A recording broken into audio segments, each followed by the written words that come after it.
You can spend 200 pages polishing a comic that fundamentally doesn't communicate. If a reader can't follow your word balloons or panel flow without you being there to explain it, your comic isn't working. And nobody will read a comic that doesn't work, regardless of how good the writing, the art, or the ideas are. And in this video, I'm going to show you a 3-phase system to test whether your comic is working before you waste hours and hours and hours refining the wrong things. Think of these as little checkpoints as you complete your page. And if you're new, I'm John, a comic creator from the UK, and you're a comic creator who just wants to finish their comic. And that's exactly what this channel is for, so don't forget to subscribe. So, what do we mean when we say a comic works or doesn't?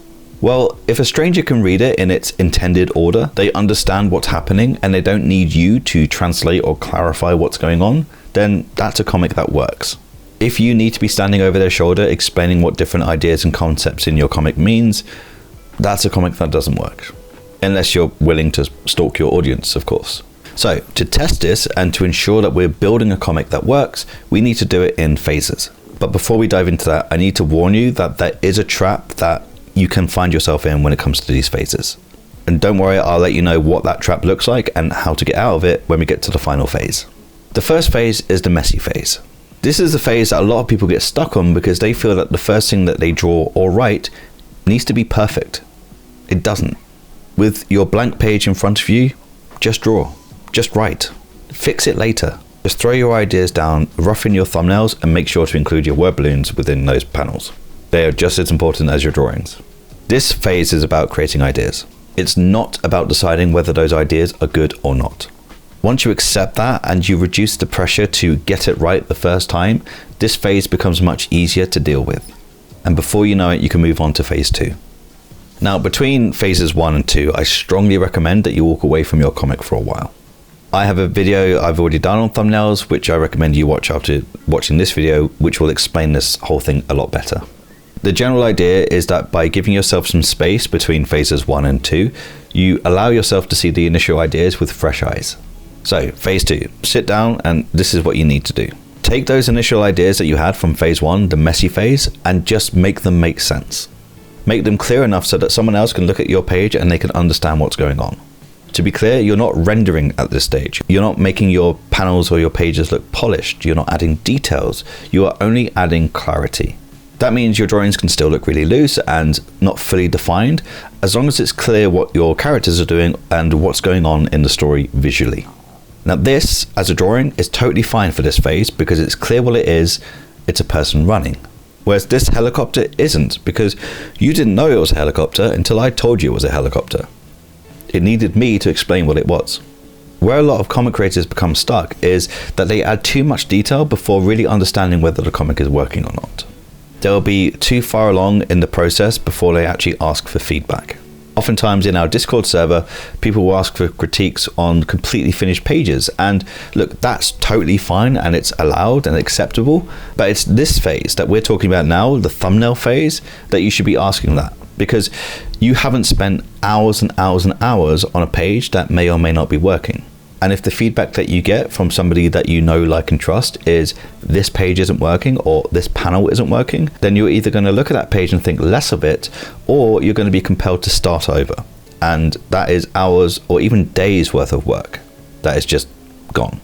Which brings me on to phase 3. This is where you test your comic pages by getting somebody else to read it. The thing that a lot of people worry about when it comes to asking for critiques is that they struggle to find somebody to critique their work. And I understand that that is an issue. I don't really have a good answer for that. You can join my Discord and you can ask for critiques there, and my community will give you critiques. But it's a bit of a roll of the dice because it depends on whether people are busy or not and all that sort of stuff. So I understand that. But the thing that you should focus on more is not whether you can find somebody to critique your work. It's about whether you're asking the right question. Now, a lot of people don't know what question to ask, so they'll just say, can you critique my comic page, or whatever it is. And that's okay, but I think there's a much better question that you can ask. And if you don't know what that question is, then I have 2 for you that you can. The first one is, do the word balloons read in the correct order? And the second one is, do the panels flow in the way I intended? The point is, and regardless of the question that you ask, make sure that it's a specific one. Don't just say, could you please critique this comic? Because you will get a broad and varied answer from people. Be specific. The good thing about those two questions, about WordBalloons and about Panelflow, is that if either answer to those two questions is no, then your comic is just fundamentally not working. And to be crystal clear, it doesn't matter how good the art is, it doesn't matter how good the writing is or how good the ideas are. The comic isn't working if people are reading the WordBalloons out of order and they're following the panels in the wrong order as well. But by asking those specific questions early on in the thumbnailing phase, you have a clear insight early enough in your process that redraws or rearranging panels or rearranging WordBalloons isn't going to be nearly as painful as it could have been if you'd spent hours and hours penciling, inking, coloring, and then asking for feedback. Now, all of that being said, there is a trap in this system. It's a fatal flaw that could genuinely hurt your progress. And that trap is you could find yourself asking for feedback, tinkering with your comic, asking for more feedback, tinkering with your comic, asking for more feedback, and you never end up finishing or moving on because you're always trying to tinker and make it absolutely perfect. And the cleverness about this trap is that what I just explained feels really productive to you because it feels like you're making tiny little improvements, which feels like that's what you should be doing. But all you're actually doing is avoiding making a decision. Da Vinci supposedly said, art is never finished, only abandoned. You need to be brave enough to abandon your work and move forwards. So how do you do that? Well, I have 3 rules for you to follow.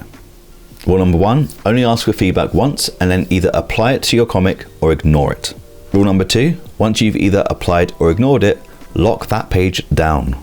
And number 3, never redo old pages even if you spot mistakes. Apply what you learn to new pages instead. The point of these 3 rules is to keep you moving forwards, not to constantly work and rework pages that you've already done. Which brings me to the question that I've been building to this entire video. Is your comic working? If you can create the first draft without overthinking too much, clarify those initial ideas for readability, test the readability with others, and lock decisions and move forwards, then yes, your comic is working. This is not a commentary on your art skills or your writing skills. This is a commentary on your comic making process. That, if you can do those things, is working. And remember, a comic that works is not a perfect comic. It's a comic that the reader can follow without you standing behind them explaining things. Now, a lot of creators don't know what to work on next when they're making their comics. They don't know necessarily what to prioritize, or they don't know how to stay consistent over a long period of time. This is where things like structure and accountability can really help you to keep moving forwards and not be stuck in this trap of tinkering and reworking and not actually progressing. And if structure and accountability sound like things that will be helpful for you to make progress with your comic, then I offer mentorship via my Patreon, which you can see in the link in the description. If you don't want to keep stalling or starting over, or you just need a little bit of clarity about what to do next, then this is for you. The point of creating your comic in 3 phases is to really help you iron out the kinks before you really overcommit to your pages. And skipping to phase 3 is what a lot of people do because they feel it's the quickest way to get to the completed page. And it's not, because phase 3 relies on phase 1 and 2 to be done correctly. And to know how to do those 2 well, watch this video next.